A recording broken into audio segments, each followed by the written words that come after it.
Hello students, आप देखना शुरू कर चुके हैं पीसी इंस्टीट्यूट। और ये आज जो हम स्टार्ट करने जा रहे हैं वीडियो, ये है क्लास 12 का न्यूमेरिकल सीरीज। और इस सीरीज में क्लास 12 का चैप्टर 1 से लास्ट तक के चैप्टर का जितना भी पॉसिबल न्यूमेरिकल्स है जो क्लास 12 और नीट के लिए इंपॉर्टेंट है और आ सकते हैं, वो इस वीडियो में आपको मिलता चला जाएगा। तो बने रहिएगा हमारे चैनल के साथ और बैक टू बैक जो भी वीडियो आएगा पार्ट बाय पार्ट करके उसको आप देखते रहिएगा। और थ्योरी अगर देखना है तो इसके थ्योरी का भी वीडियो आ रहा है जो पार्ट 2 तक आ चुका है और आगे आएगा, आप उसे भी देखते रहिएगा। तो चलिए आज का न्यूमेरिकल शुरू करते हैं। पहला न्यूमेरिकल है the number of electrons in 1 coulomb of charge is. 1 coulomb charge में कितना नंबर ऑफ इलेक्ट्रॉन होगा। तो ये छुपा हुआ, ये न्यूमेरिकल का जो कंसेप्ट छुपा हुआ है वो छुपा हुआ है क्वांटाइजेशन ऑफ चार्ज का जो प्रॉपर्टी है उसमें। ओके, तो उस प्रॉपर्टी में हम क्या पढ़े थे कि कोई भी चार्ज जो होगा Q वो NE के इक्वल होगा। यानी किसी भी ऑब्जेक्ट को अगर चार्ज करना है तो आप उससे इलेक्ट्रॉन्स को निकालेंगे या फिर आप उसमें इलेक्ट्रॉन्स को देंगे।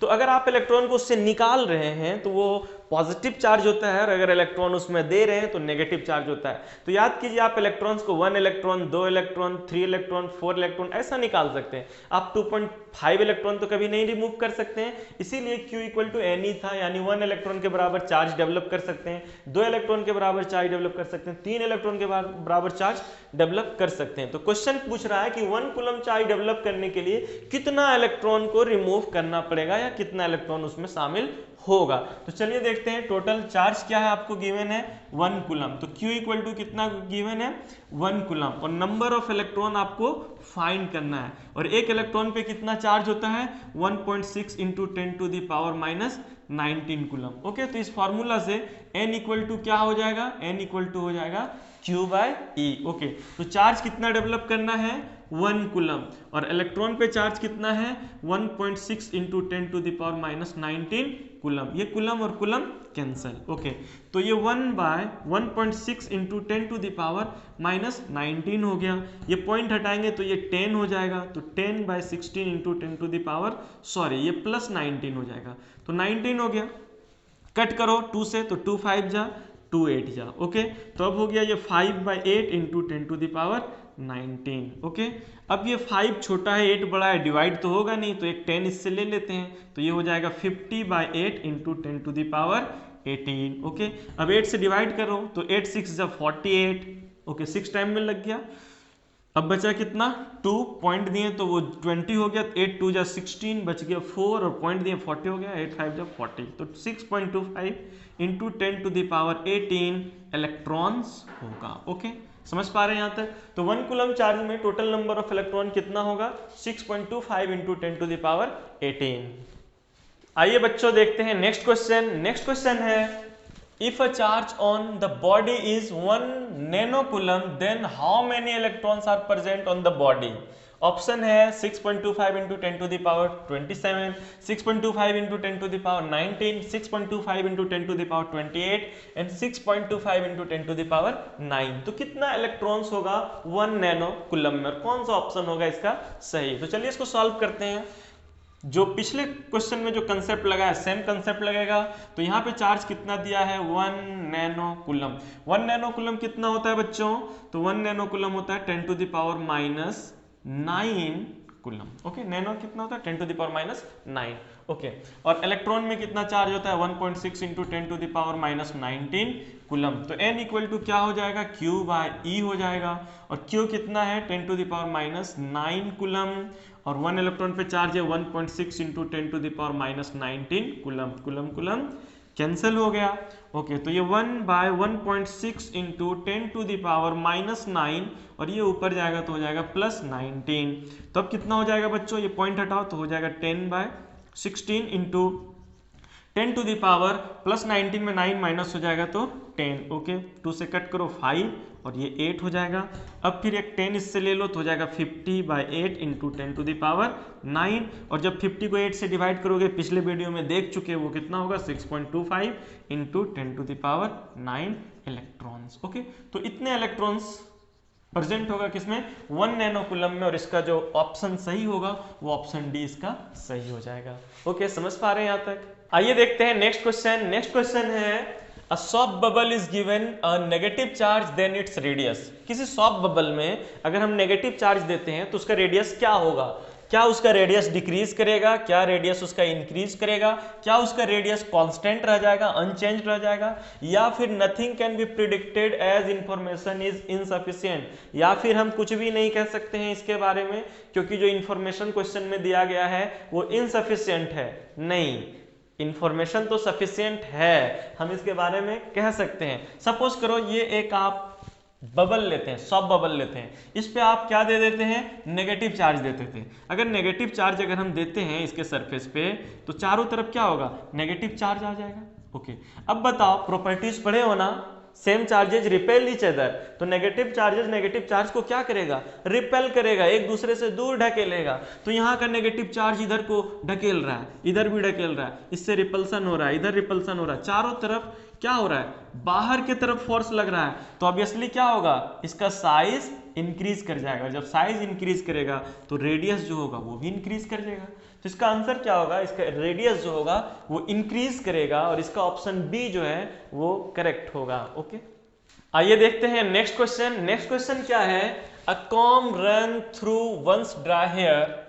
किसी पर्सन के सूखा हुआ बाल पे अगर कंघी करता है तो वो कॉम्ब जो है वो कंघी अट्रैक्ट करता है स्मॉल बीट्स ऑफ पेपर को, छोटा छोटा पेपर के टुकड़े को अपने तरफ अट्रैक्ट करता है।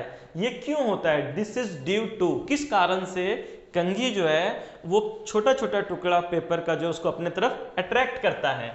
तो पहला रीजन दिया है comb is a good conductor, दूसरा है paper is good conductor, third में जो है सी जो है the atoms in the paper get polarised by charged comb, और डी में है the comb possesses magnetic properties. Okay, तो सबसे पहले बात करते हैं comb is a good conductor, वो तो है ही नहीं। बताओ आप लोग लोहे का कंघी यूज करते हो क्या, नहीं ना, प्लास्टिक का, तो वो तो कंडक्टर है ही नहीं। Paper is a good conductor, नहीं, पेपर भी तो कंडक्टर नहीं है। ओके, और फिर the comb possesses magnetic properties, नहीं यार, कॉम्ब में कोई मैग्नेटिक प्रॉपर्टी नहीं है, तो इसका आंसर होगा सी। अब आंसर बोल रहा है the atoms in the paper get polarised by charged comb, तो ये तो हम लोगों ने 3 आंसर को कैंसिल करके बता दिया कि ये आंसर होगा, बट इसको फिजिक्स के हिसाब से देखें तो ये आंसर कैसे सही होगा। तो एक्चुअली में क्या होता है कि एटम्स जो है पेपर का वो पोलराइज्ड हो जाता है। अब पोलराइजेशन मीन्स होता क्या है, पोलराइजेशन मीन्स होता है कि पर्टिकुलर एक ग्रुप के चीजों को एक तरफ रखो और एक ग्रुप के चीजों को एक तरफ रखो, तो उसको पोलराइजेशन बोलते हैं। जैसे अभी कॉमनली सोसाइटी में भी ये वर्ड आता है कि लोगों को पोलराइज मत करो, मतलब धार्मिक भावनाएं भड़काकर लोगों को एक तरफ मत करो। ओके, पोलराइजेशन मत करो। तो होता क्या है कि जब आप कंघी को, ड्राई कंघी को, सॉरी चार्ज्ड कंघी को लेके जाते हैं पेपर के बीट्स के पास, ये रहा पेपर का टुकड़ा, तब क्या होता है, मान लो ये कंघी पॉजिटिव चार्ज है, कैसा चार्ज हो गया है, पॉजिटिव चार्ज हो गया है, तो ये क्या करेगा, इस पेपर में जो इलेक्ट्रॉन्स है, जो नेगेटिव चार्ज है, उसको अपने तरफ अट्रैक्ट करेगा। क्या करेगा, अट्रैक्ट करेगा, और इसके ऑपोजिट इधर पॉजिटिव चार्जेस भी डेवलप हो सकता है। तो ये पॉजिटिव चार्ज जो अगर कॉम का है वो नेगेटिव चार्ज जो डेवलप कर रहा है पेपर में, इसके कारण इसको अपने तरफ अट्रैक्ट करेगा। और जब किसी भी मटेरियल में एक तरफ पॉजिटिव चार्ज एक तरफ नेगेटिव चार्ज डेवलप हो जाए या सेपरेट हो जाए तो इसी को पोलराइजेशन बोलते हैं या फिर पोलराइज्ड बोलेंगे। ओके, तो यहाँ पे जो एटम्स है वो पेपर का जो एटम्स वो पोलराइज्ड हो जाता है, यानी पेपर के टुकड़े में एक तरफ पॉजिटिव एक तरफ नेगेटिव चार्ज डेवलप हो जाता है, जिसके कारण चार्ज्ड कंघी उसको अपने तरफ अट्रैक्ट कर लेता है। तो इसका आंसर सी सही होगा। आइए देखते हैं नेक्स्ट क्वेश्चन। नेक्स्ट क्वेश्चन क्या है कि when 10 to the power 19 electrons are removed from a neutral metal plate through some process, the charge on it becomes, बोल रहा है कि किसी न्यूट्रल मेटल प्लेट से अगर हम, जिसमें कोई चार्ज पहले से नहीं है, न्यूट्रल है, उस मेटल प्लेट से अगर हम 10 to the power 19 इलेक्ट्रॉन्स को अगर हम रिमूव कर दें किसी भी प्रोसेस के थ्रू, तो उस प्लेट पे कितना चार्ज हो जाएगा। ओके, तो चलिए सॉल्व करते हैं इसको। बहुत इजी क्वेश्चन है। क्या होता है, Q इक्वल टू एन होता है। कितना चार्ज डेवलप होगा वो डिपेंड करेगा उससे कितना इलेक्ट्रॉन्स रिमूव हुआ है। ओके, तो इलेक्ट्रॉन कितना रिमूव हुआ है, n का वैल्यू 10 to the power 19, और 1 इलेक्ट्रॉन पे चार्ज कितना होता है 1.6 into 10 to the power -19 coulomb. Okay, तो 10 to the power minus 19, 10 to the power plus 19 cancel हो जाएगा, कैंसिल नहीं होगा, पावर जो ऐड होगा तो जीरो हो जाएगा, यानी आ जाएगा 1.6 कूलम। ओके, तो यहाँ पे ये 1.6 कूलम पॉजिटिव होगा या नेगेटिव होगा, ये किस बात पे डिपेंड करेगा? तो कोई भी चार्ज पॉजिटिव या नेगेटिव किस बात पे होता था? अगर किसी से इलेक्ट्रॉन रिमूव हो रहा है तो ऑब्जेक्ट पॉजिटिव चार्ज, और अगर किसी में इलेक्ट्रॉन जा रहा है, इलेक्ट्रॉन का नंबर वहां बढ़ रहा है तो नेगेटिव चार्ज। क्वेश्चन क्या कह रहा है? 10 to the power 19 electrons are removed, electrons को रिमूव किया गया, तो ऑब्वियसली वो कैसा चार्ज होगा? पॉजिटिव चार्ज होगा, और इसका ऑप्शन बी आंसर हो जाएगा। ओके, आइए देखते हैं नेक्स्ट क्वेश्चन। नेक्स्ट क्वेश्चन क्या है कि is 1.6 into 10 to the power minus 20 coulomb charge possible? क्या ये चार्ज पॉसिबल है? क्या हम किसी ऑब्जेक्ट को इतना चार्ज कर सकते हैं या नहीं कर सकते हैं? तो ओके, चलिए देखते हैं सॉल्यूशन इसका क्या होगा, पॉसिबल है या नहीं। Q इक्वल टू क्या होता है? N होता है। Q इक्वल टू क्या होता है? N होता है। हमको चार्ज कितना दिया है?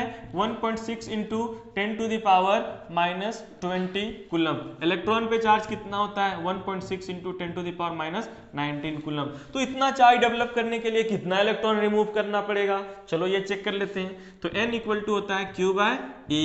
तो टोटल चार्ज कितना? 1.6 into 10 to the power minus 20 coulomb, और इलेक्ट्रॉन पे कितना? 1.6 into 10 to the power minus 19 coulomb. Cancel 1.6 भी कैंसल। ओके, तो क्या हो जाएगा? 10 टू द पावर माइनस 20, और ये ऊपर जाएगा तो प्लस 19, यानी n इक्वल टू कितना आ गया? 10 टू द पावर माइनस 1, यानी n इक्वल टू 1/10। ओके, तो क्या कह रहा है कि ये चार्ज अगर किसी ऑब्जेक्ट पे डेवलप करना है तो तुमको 1/10 यानी इलेक्ट्रॉन का 10वां पार्ट, एक इलेक्ट्रॉन का जो 10वां पार्ट होगा वो निकालना पड़ेगा। तो क्या ये पॉसिबल है? किसी भी ऑब्जेक्ट से या तो हम एक इलेक्ट्रॉन निकाल सकते हैं, या तो 2 इलेक्ट्रॉन निकाल सकते हैं, या तो 3 इलेक्ट्रॉन निकाल सकते हैं। हम 2.5, 1.5, 1/2, 1/3, 1/10 इलेक्ट्रॉन कभी रिमूव नहीं कर सकते हैं। तो जब हम इतना इलेक्ट्रॉन रिमूव ही नहीं कर सकते हैं तो ये चार्ज पॉसिबल नहीं होगा। तो इसका आंसर क्या हो जाएगा? आंसर हो जाएगा no, this charge is not possible. किसी ऑब्जेक्ट को हम इतना चार्ज नहीं कर सकते हैं। जब इस तरह का क्वेश्चन आ जाए कि कोई चार्ज पॉसिबल है या नहीं, तो हम नंबर ऑफ इलेक्ट्रॉन्स निकाल करके देखेंगे। अगर नंबर ऑफ इलेक्ट्रॉन्स इंटीजर के फॉर्म में आ जाए, 1 2 3 4 5 6 7 8 9 10 इस टाइप में आ जाए, फ्रैक्शन में ना आए, पॉइंट में ना आए, तब वो पॉसिबल है। और अगर फ्रैक्शन और पॉइंट में आ जाए तो ये पॉसिबल नहीं है। आइए देखते हैं नेक्स्ट क्वेश्चन। नेक्स्ट क्वेश्चन क्या है कि charge on alpha particles, alpha particles पे कितना चार्ज होगा? ओके, ऑप्शन है 4.8 into 10 to the power minus 19 coulomb, 1.6 into 10 to the power minus 19 coulomb, 3.2 into 10 to the power minus 19 coulomb, 6.4 into 10 to the power minus 19 coulomb. तो चलिए इसको solve करके देख लेते हैं तुरंत। बताइए अल्फा पार्टिकल्स जो है उस पर कितना चार्ज होता है? उस पर 2 प्लस चार्ज होता है। कितना चार्ज होता है? 2 पॉजिटिव चार्ज, यानी 2 इलेक्ट्रॉन के बराबर पॉजिटिव चार्ज होता है। तो चार्ज कितना हो जाएगा? Q equal to Ne। कितना? 2 इलेक्ट्रॉन के बराबर पॉजिटिव चार्ज, और एक इलेक्ट्रॉन में कितना charge? 1.6 into 10 to the power minus 19 coulomb charge. तो 1.6 इंटू 2 कितना हो जाएगा? 3.2 into 10 to the power minus 19 coulomb charge. Okay, तो इसका आंसर क्या हो जाएगा? इसका आंसर हो जाएगा सी। ओके, 3. आइए देखते हैं नेक्स्ट क्वेश्चन। नेक्स्ट क्वेश्चन क्या है? A body has minus 80 micro coulomb of charge, number of additional electrons in it will be. तो यहाँ पे जो बॉडी है वो नेगेटिव चार्ज है, नेगेटिव चार्ज है, ऑब्वियसली इसमें इलेक्ट्रॉन्स ज्यादा होगा। तो हमको number of additional electrons find करना है कि उसमें कितना ज्यादा इलेक्ट्रॉन है। चलिए इसको सॉल्व करते हैं। ऑप्शन जो दिया है ए में वो है 8 into 10 to the power minus 5 electron, 80 into 10 to the power minus 17 electron, 5 into 10 to the power 14 electron, और 1.2 into 10 to the power minus 17 electron. चलिए इसको सॉल्व करके देखते हैं कि कौन सा आंसर सही होगा। तो हम लोगों को चार्ज कितना दिया है? Q दिया है माइनस 80 माइक्रो कूलम। ये माइक्रो का सिंबल है, यानी कितना हो जाएगा? Minus 80 into 10 to the power minus 6 coulomb. और एक इलेक्ट्रॉन पे चार्ज कितना होता है? Minus 1.6 into 10 to the power minus 19 coulomb. तो number of electron N equal to क्या होता है? Q by E। तो minus 80 into 10 to the power minus 6 coulomb bye minus 1.6 into 10 to the power minus 19 coulomb. Minus minus cancel, coulomb coulomb cancel. Okay, यहाँ तक समझ पा रहे हैं? तो ये हो जाएगा 80/1.6 इंटू 10⁻⁻6 प्लस 19। ये 19 ऊपर जाएगा, ये अगर 10 ऊपर जाएगा तो पावर क्या होगा, पॉजिटिव हो जाएगा। ओके, यहाँ तक समझ पा रहे हैं या कंफ्यूजन हो रहा है? ओके, तो अब क्या हो जाएगा, यहाँ पे सॉल्व कर रहे हैं इसको, ये पॉइंट हटाएंगे तो ये हो जाएगा 800/16 इंटू 10⁻19 में 6 माइनस हो जाएगा तो कितना मिलेगा, जल्दी बताइए। 19 में 6 माइनस हो जाएगा तो कितना मिलेगा, मिलेगा 13। कितना मिलेगा, 13। ओके, तो 16 से डिवाइड करते हैं तो 16 5 जा 80, तो 50 इंटू 10⁻13 इलेक्ट्रॉन्स, या फिर अगर ये 10 इधर ले चलते हैं तो 5 इंटू एक पावर और बढ़ जाएगा 10⁻14 इलेक्ट्रॉन्स। ओके, तो ये 10⁻14 इलेक्ट्रॉन एक्सेस होगा तब जाकर के -80 माइक्रोकूलम चार्ज किसी बॉडी पे डेवलप होगा, और इसका आंसर हो जाएगा सी। आइए देखते हैं नेक्स्ट क्वेश्चन। नेक्स्ट क्वेश्चन क्या है, when a body is earth connected, electrons from the earth flow into the body, this means the body is, कह रहा है कि किसी बॉडी को जब अर्थ से कनेक्ट करते हैं तो इलेक्ट्रॉन्स जो है वो अर्थ से मूव करके जा रहा है बॉडी में, तो वो बॉडी क्या है, वो बॉडी अनचार्ज्ड है, मतलब बॉडी में कोई चार्ज नहीं है, या फिर बॉडी पॉजिटिवली चार्ज्ड है, या फिर बॉडी जो है वो नेगेटिवली चार्ज्ड है, या फिर बॉडी एक इंसुलेटर है। ओके, तो अगर हम देखें कोई चार्ज नेगेटिव से इलेक्ट्रॉन्स जो है वो फ्लो करके पॉजिटिव चार्ज की तरफ आता है, इलेक्ट्रॉन हमेशा पॉजिटिव चार्ज की तरफ फ्लो करता है, तो अगर इलेक्ट्रॉन अर्थ से मूव करके बॉडी में आ रहा है तो वो बॉडी पॉजिटिवली चार्ज्ड होगा। क्या होगा, पॉजिटिवली चार्ज्ड होगा। तो इसका ऑप्शन बी जो है वो करेक्ट आंसर हो। आइए देखते हैं नेक्स्ट क्वेश्चन। नेक्स्ट क्वेश्चन क्या है, आइडेंटिफाई द रॉन्ग स्टेटमेंट। इनमें से जो रॉन्ग स्टेटमेंट है उसको आइडेंटिफाई करना है। पहला स्टेटमेंट है charge is a vector quantity, B में है current is a scalar quantity, C में है चार्ज कैन बी क्वांटाइज्ड, और डी में है चार्ज इज कंजर्व्ड। तो जो अभी तक हम लोग पढ़े हैं उसके बेसिस पे अगर देखें तो चार्ज क्वांटाइज नेचर है, चार्ज इज कंजर्व्ड नेचर भी चार्ज शो करता है, charge is a vector quantity ये नहीं है, चार्ज एक स्केलर क्वांटिटी है। कैसा क्वांटिटी है, स्केलर क्वांटिटी।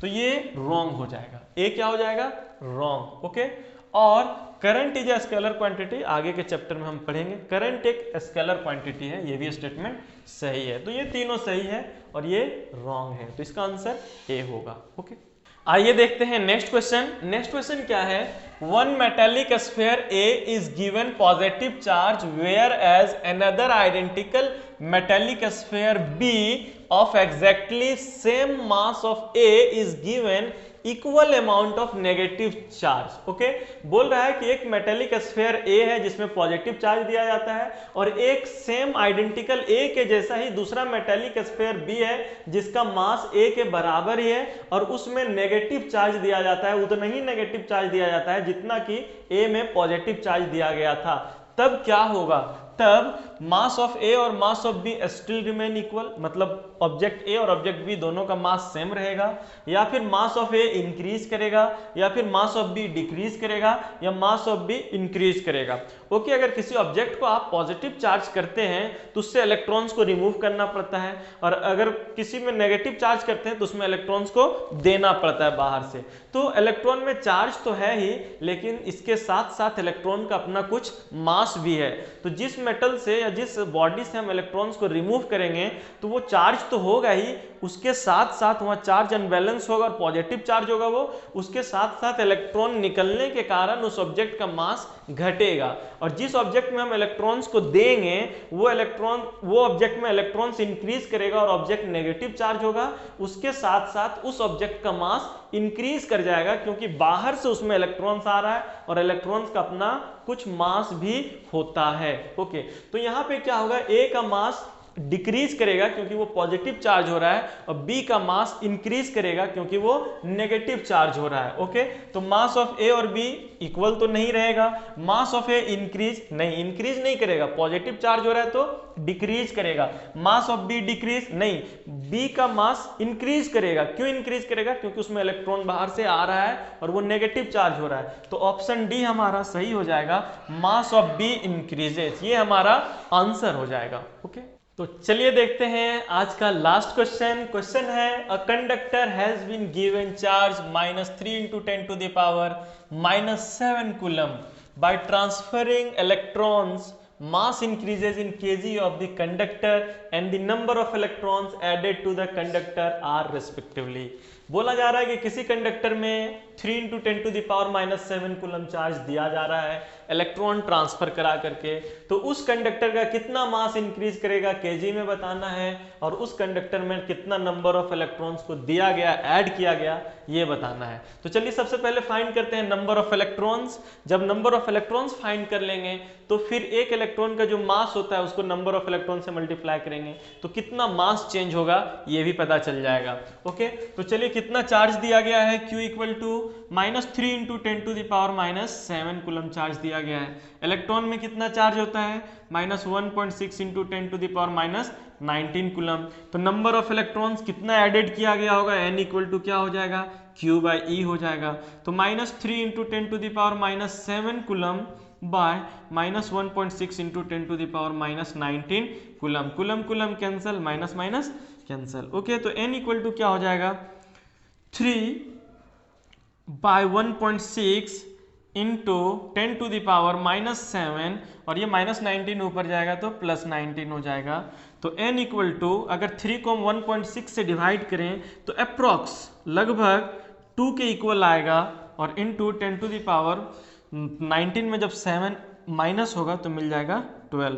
तो यहाँ पे अगर हम देखें तो नंबर ऑफ इलेक्ट्रॉन्स क्या है, लास्ट में है, फर्स्ट में मास दिया गया है, तो 2 × 10⁻12 डी में है, तो यही मेरा आंसर सही हो जाएगा, क्योंकि यहाँ पे नंबर ऑफ इलेक्ट्रॉन 2 × 10⁻12 और किसी में नहीं है, तो यही मेरा आंसर सही हो जाएगा। मास भी इतना ही आएगा। अगर यही नंबर 2 में रहता तो फिर हमको कंफ्यूजन होता और मास निकालना पड़ता। फिर भी चलिए हम मास निकालते हैं। तो मास = क्या हो जाएगा, number of electron into mass of 1 electron. तो नंबर ऑफ इलेक्ट्रॉन कितना आया है, 2 × 10⁻12 अप्रॉक्स में आया, लगभग में। ओके, तो मास ऑफ इलेक्ट्रॉन होता है 9.1 × 10⁻⁻31 kg। ओके, तो अगर इस तरीके से हम मल्टीप्लाई करें तो 2 × 1 = 2 और 9 × 2 = 18, 18.2 × 10⁻⁻31 में 12 अगर ऐड होगा तो कितना मिल जाएगा, 19 मिल जाएगा।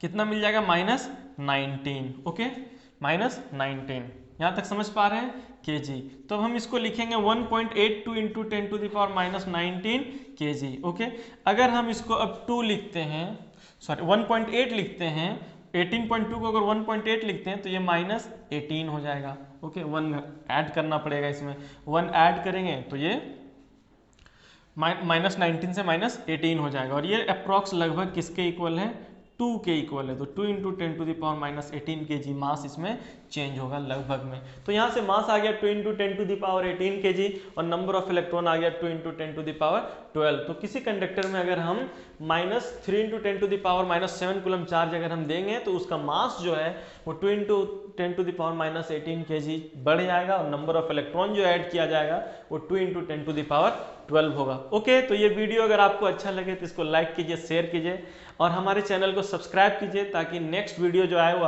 उसका अपडेट आपको मिलता रहे। Thanks for watching this video.